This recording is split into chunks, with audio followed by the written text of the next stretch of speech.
কেমন আছেন? খুব ভালো, খুব সুন্দর লাগছে তোমাকে। Thank you ma'am. ওয়েলকাম।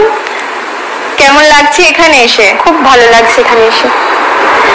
এমন রিয়েলিটি শো এ আগে কোনোদিন যাওয়া হয়েছে, পার্টিসিপেট করা হয়েছে?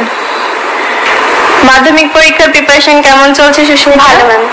কোন সাবজেক্ট নিয়ে পরে পড়াশোনা করার ইচ্ছা আছে? ম্যাম আমার পরে ইংলিশ নিয়ে পড়ার ইচ্ছা আছে।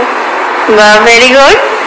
সুস্মিতা, পড়াশোনা করা হয়, এর বাইরে কি করা হয়? ম্যাম নাচ করি, মানে নাচ শিখেছি আগে, আর এমনি আঁকা, গান শোনা, গল্প পড়া।